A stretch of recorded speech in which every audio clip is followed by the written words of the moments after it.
Teenage sexual experiments के ख़तरे, इस बात पर मैं आज कुछ शेयर करना चाहता हूँ।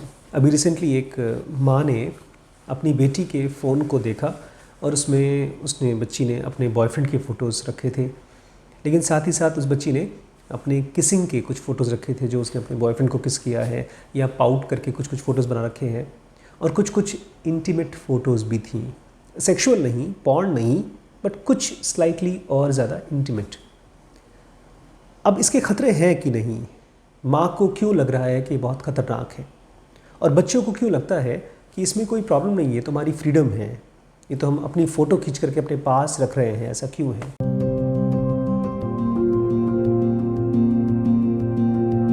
हर चीज़ लाइफ में या तो आपको फ्री कर सकती है, खुश कर सकती है, जॉयफुल कर सकती है, या वही चीज़ आपको बांध सकती है, परेशान कर सकती है, मजबूर कर सकती है, बांध सकती है। हर चीज़। ये शरीर भी ऐसा ही है। ये शरीर जब आपको हेल्दी महसूस कराता है, जब आप दौड़ सकते हैं, खा सकते हैं, चल सकते हैं, देख सकते हैं, सुन सकते हैं, तो आप फ्री महसूस कर रहे हैं। वहीं पर अगर अपनी आँखों की रोशनी कम हो जाए तो हम बाउंड महसूस करते हैं।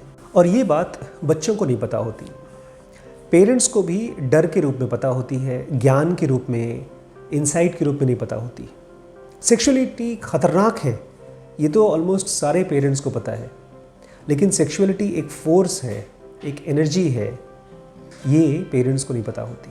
और चूँकि उनको कुछ पता नहीं होती तो अपने कन्फ्यूजन्स, अपने डर वायलेंटली शेयर करते हैं अपने बच्चों से। जैसे इस औरत के बारे में जो अपनी बच्ची की फ़ोटोज़ के बारे में बहुत चिंतित है कि उसके फ़ोन में उसके बॉयफ्रेंड के साथ उसकी कुछ इंटीमेट फ़ोटोज़ पाई गई हैं। वो बहुत परेशान थी, रो रही थी, और उसका रोना बहुत जल्दी वायलेंट हो जाएगा। हो सकता है उसके पिताजी उसको मारे, पीटे, और फिर उसको ये नहीं मालूम पड़ेगा कि जब एक बच्चे को मारा, पीटा या डांटा या समझाया जाता है, मतलब जब वायलेंस यूज़ किया जाता है किसी को समझदार बनाने के लिए, तो उससे कोई समझदारी या इंटेलिजेंस डेवलप नहीं होती है। ये ऐसे ही है जैसे कि आप एक पेड़ को या एक पौधे को खूब ज़ोर ज़ोर से मारें तो उसमें से कोई फूल या पत्ता या कुछ भी खूबसूरत चीज़ नहीं निकल के आएगी। उसके लिए एक ऐसा नर्सरी चाहिए जहाँ पर पौधा, घास, जहाँ पर खाद, जहाँ सूरज, ये सब मिलती है। एक बच्चे को इंटेलिजेंट बनाना होगा। अब एक बच्चे को उसकी सेक्सुअलिटी, उसकी रिलेशनशिप के बारे में कैसे एक माँ बाप इंटेलिजेंट बना सकता है, थोड़ा सा उसको एक्सप्लोर करना होगा। सबसे पहले तो ये समझना है हम लोगों को कि सेक्सुअलिटी कोई ख़तरा नहीं है, लेकिन बहुत ताकतवर है।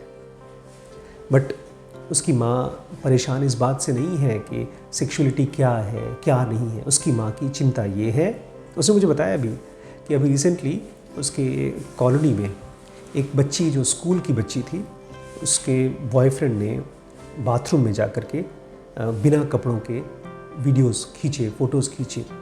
बात यहाँ तक कंप्लीट नहीं हुई, वो फ़ोटोज़ और वीडियोस वायरल हो गए पूरे शहर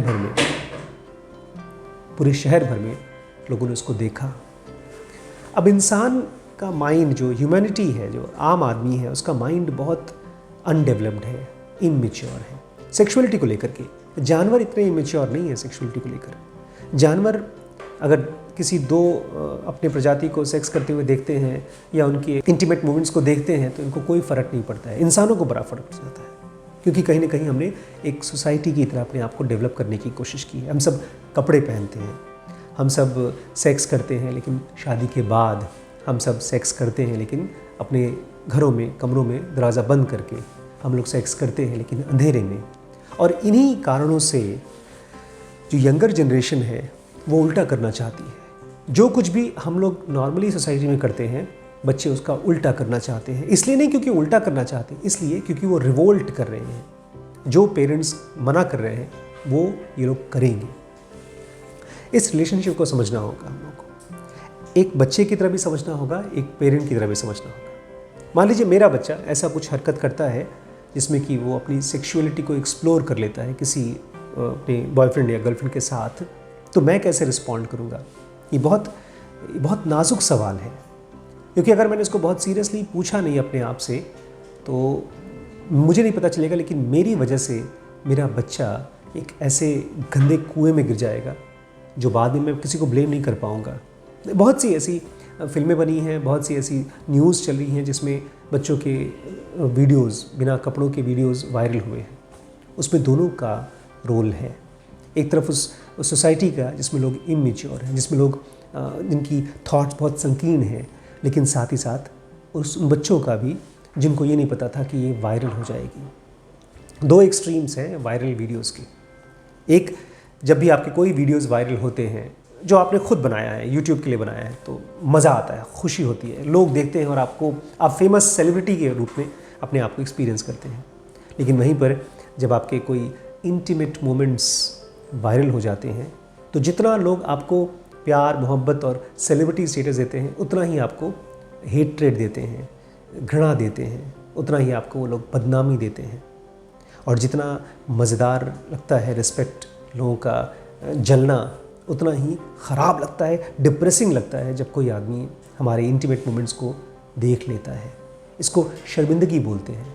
ये अभी भी बड़ा ख़तरनाक है। देखिए, ह्यूमन बॉडी जो है, आदमी की शरीर बहुत मजबूत होती है, बहुत कुछ कर लेती है, लेकिन इतनी मजबूत नहीं है कि वो फ्रैक्चर झेल जाए।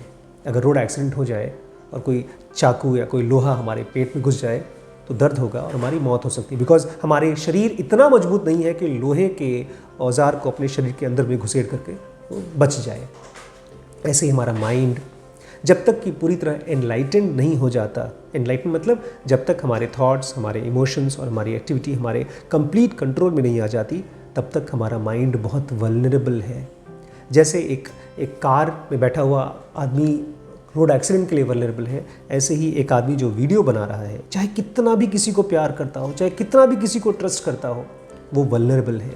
जैसे ही आपके इंटीमेट मोमेंट्स, जो आपका बॉयफ्रेंड, आपकी गर्लफ्रेंड, आपका पति, आपकी पत्नी या कोई भी आदमी जो वीडियोस बना रहा है आपके साथ में, जब उसको शेयर करेगा किसी के साथ, वो जंगल की आग की तरह फैलेगी।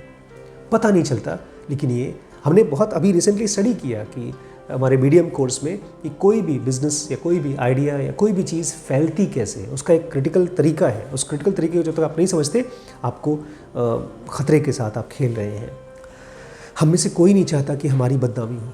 हम में से जो भी इंसान अपनी लाइफ के साथ फ्रीली जीना चाहता है, उसको पूरी हक है कि वो अपने फ़ोटोज़ ले और अपने फ़ोन में रखे। लेकिन दोस्तों, आज आपका फ़ोन प्राइवेट नहीं है। आप कुछ भी खींचते हैं अपने फ़ोन में, कितना भी प्राइवेट रखते हैं, कितना भी फ़ोन आप खोल करके ऑफ़ कर देते हैं, जब तक उसमें सिम कार्ड है, जब तक उसमें इंटरनेट है, चाहे वाईफाई का इंटरनेट है, किसी भी तरह का इंटरनेट है, वो फ़ोन पब्लिक है। आप ये मत सोचिएगा कि आपने एक वीडियो लिया और उस वीडियो को डिलीट कर दिया, या अपने फ्रेंड को भेज करके डिलीट कर दिया, या ईमेल में भेज करके डिलीट कर दिया, तो वो डिलीट हो जाता है। जो चीज़ इंटरनेट पर एक बार गई वो ज़िंदगी भर के लिए होती है, और जो चीज़ इंटरनेट पर एक बार पहुंची वो हर किसी के पास पहुंच चुकी है। इसलिए आप अपने आप को प्लीज़ ये बताइए, साफ साफ बताइए कि जैसे आप एक रास्ते पे चलते हैं तो पूरे कपड़े पहन कर चलते हैं, ऐसे ही जब आप एक टेलीफोन के, मोबाइल के कैमरे को खोलते हैं तो आप एक रोड पे चल रहे हैं, एकदम खुले चौराहे पर खड़े हैं। चाहे आप किसी रूम के चार दीवारी के अंदर में डिम लाइट करके प्राइवेसी में अपने फ़ोटोज़ खींच रहे हैं, लेकिन वो फ़ोटोज़ पब्लिक हैं। कोई नहीं शेयर करेगा तब भी पब्लिक है। रिसेंटली अभी रिसेंटली हमारे जो गूगल ऐप है, उसमें बहुत से पुराने फ़ोटोज़, पुराने वीडियोज़ हमारे पास आ रहे थे। Just as it is Google आपको भेजता है कि एज ए रिमाइंडर कि आपने आज से 3 साल पहले या 4 साल पहले ये फ़ोटोज़ खींची थी, बधाई हो आपका 3 साल पुरानी फ़ोटोज़। और हमने देखा, मैंने और रिम्पी ने देखा कि हमारे बहुत पुराने फ़ोटोज़, जो बहुत से यूज़लेस फ़ोटोज़ थे, जो हमको लगता था कि हमारी शक्ल अच्छी नहीं आई है, या फ़ोटोज़ में रंग बहुत ख़राब है, या हेज़ी फ़ोटोज़ है, तो हमने डिलीट कर दिया था। बट गूगल ने उन सबको रिवाइव करके फिर से हमको कोलाज बना करके भेजा था। हम बड़े शॉक्ड हो गए थे। तब से मैंने और रिम्पी ने ये डिसाइड किया कि फ़ोटोज़ को आपको बहुत कॉन्शियसली खींचना होगा। वीडियोज़ को कैजुअल नहीं कर सकते आप, क्योंकि ये फ़ोटोज़ और वीडियोज़, पता है ना आपका क्या है, ये आपके इमोशनल टॉर्चर का एक ज़रिया हो सकता है। बहुत से इस तरह के केसेस आए हैं जहाँ पर लोगों ने बुली किए हैं, फ़ोटोज़ को यूज़ किया है। अब ये रिसेंटली हुआ था, मेरे साथ ही हुआ था। कुछ दिन पहले मेरी फेसबुक की फ़ोटो को किसी ने चोरी करके एक नकली फेसबुक पेज बनाया और उसने लोगों को भेजना शुरू कर दिया, पैसा मांगना शुरू कर दिया। तो खैर जा कर के मैंने किसी तरह से एक नोटिस डाला था। तो आप अभी भी फेसबुक पर शायद वो पेज अब एक्टिव हो, तो मैं चाहूँगा कि आप उसको प्लीज़ स्पैम में डाल दीजिएगा, उसको रिस्पॉन्ड मत करिएगा। ये तो एक तरह का स्पैम है, लेकिन वहीं पर ये तो है, इस खतरे को हर बच्चे को रियलाइज़ करना होगा। कैसे रियलाइज़ करेगा एक बच्चा? कैसे एक पेरेंट अपने बच्चे को खतरा रियलाइज़ करा पाएगा? कोई भी चीज़ एक पेरेंट अपने बच्चे को जब समझाना चाहता है, सिखाना चाहता है, तो उसको ये समझना होगा कि सीखना अपने आप होता है। ऐसा नहीं होता है कि मैं अपने बच्चे को सिखा दूँ। कुछ चीज़ें तो सिखा सकते हैं, पॉटी ट्रेन करना, ब्रश करना, नहाना, कपड़े प्रेस करना, कपड़े ठीक से रखना अलमारी में, जो रूटीन की चीज़ें हैं जिसके लिए बहुत इंटेलिजेंस नहीं चाहिए होती, वो चीज़ें तो आप सिखा सकते हैं बच्चों को। लेकिन जहाँ पर बहुत इंटेलिजेंस, बहुत क्रिएटिविटी चाहिए, वहाँ पर आपको बच्चों के साथ केवल शेयरिंग कर सकते हैं। जैसे मैं अपने बच्चे के साथ शेयरिंग करता हूँ, मेरे मन के जो डर है मैं शेयर करता हूँ। मैं श्रीज जब बैठे रहते हैं तो उनसे बात करता हूँ, मैं जब रिब्बी से बात करता हूँ तो श्रीज सुनते हैं, और उसी में ही मुझे लगता है कि बहुत सी चीज़ें बच्चे सुन लेते हैं और ग्रैस्प कर लेते हैं। लेकिन मैंने वहीं देखी है, जब कोई चीज़ रिम्पी या मैं शीश को ज़बरदस्ती सुनाने की कोशिश करेंगे, सिखाने की कोशिश करेंगे, तो उनका जो माइंड होता है वो क्लोज़ हो जाता है। उनको लगता है क्यों सिखा रहे हैं, बार बार वही बात सिखा रहे हैं। तो उसमें आप जो ख़तरा बताना चाहते थे वो ख़तरे से मिस हो जाता है। ये सीक्रेट जब मुझे मालूम पड़ी थी, तब से मैंने डिसाइड किया कि मैं कुछ सिखाऊंगा नहीं, लेकिन मैं शेयरिंग बहुत करूँगा। और बच्चों को भी मैं कहना चाहता हूँ, माँ बाप भी बहुत उम्र में बड़े हैं, लेकिन उनके पास एक्सपीरियंस बहुत है, फिर भी वो लोग आपकी तरह ही वल्नरेबल हैं। अभी तक उन्होंने भी अपने माइंड को, अपने ब्रेन को पूरी तरह से कंट्रोल में नहीं किया है। इसलिए बहुत बार उनको डर लगता है, बहुत बार उनको गुस्सा आता है, और उस डर और गुस्से के चक्कर में वो लोग आपको मार पीट देते हैं, आपको धमकी देते हैं। लेकिन इस चीज़ को प्लीज़ समझिए कि एक पेरेंट का इंटेंशन बहुत क्लियर होता है। एक पेरेंट उसके मरते दम तक, आखिरी सांस तक वो यही कोशिश करता है कि मेरा बच्चा स्वस्थ रहे, खुश रहे और समृद्ध रहे। इसीलिए एक पेरेंट अपने बच्चे को डांटता है, अपने बच्चे को समझाता है, अपने बच्चे से डेस्परेट हो जाता है। तरीका गलत है, लेकिन वो तरीका गलत इसलिए है क्योंकि उस बेचारे खुद को, एक पेरेंट को भी किसी ने समझाया नहीं, एक माँ को या एक बाप को किसी ने सिखाया नहीं है कि इस माइंड के इमोशंस को कैसे एक घोड़े के लगाम की तरह पकड़ा जाता है, कैसे उसको खींचा जाता है। कृष्ण ने पूरी गीता पढ़ा दी अर्जुन को समझाने के लिए कि कैसे माइंड को कंट्रोल किया जाता है।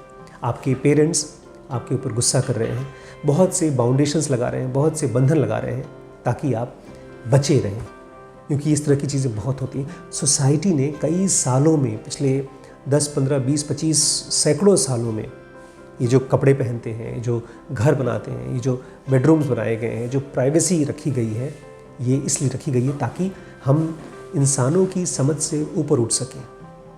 आज एक जानवर और एक इंसान में फ़र्क क्या है? जानवर वायलेंट होते हैं और इसी वायलेंस की वजह से वो लोग ग्रो नहीं कर पाए, एज ए स्पीसीज़ ग्रो नहीं कर पाए। ताकतवर से ताकतवर जानवर, चाहे वो भेड़िया हो, चाहे वो शेर हो, चाहे वो मगरमच्छ हो, वो बहुत वल्नरेबल है, बहुत कमज़ोर है। उसकी स्पीसीज़ बच नहीं पाई। क्यों? बिकॉज़ वो समझ नहीं पाया इंटरेक्शंस को। आदमी समझ पाते हैं, एज ह्यूमन्स हम समझ पाते हैं, लेकिन हम अब वल्नरेबल हैं साइकोलॉजिकली।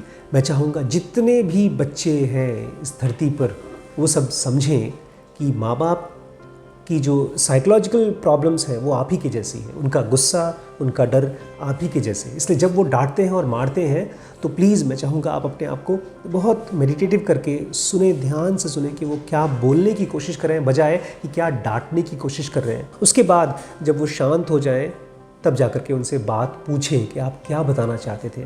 मैं समझ नहीं पाया क्योंकि आपकी आवाज़ बहुत ऊँची थी, आप डांट रहे थे, इसलिए मैं सुन नहीं पा रहा था। तो जब आप शांत होकर के अपने पेरेंट्स के पास जाएंगे और सुनना चाहेंगे तो वो भी आपसे बोलना चाहेंगे।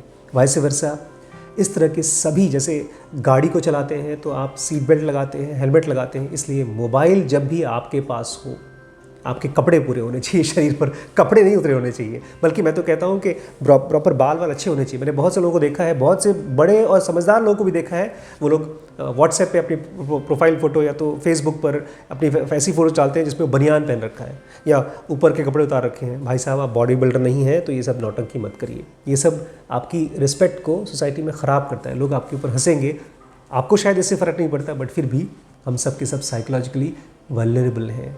अगर कोई तारीफ़ करता है तो खुश होते हैं, तो ये समझ लीजिए लोग हंसेंगे तो आपको दुख होगा, ख़राब लगेगा। तो अपने आप को ऐसे प्रेजेंटेबल बनाइए। जब आपके पास मोबाइल जेब में है तो अपने आप को प्रेजेंटेबल रखिए।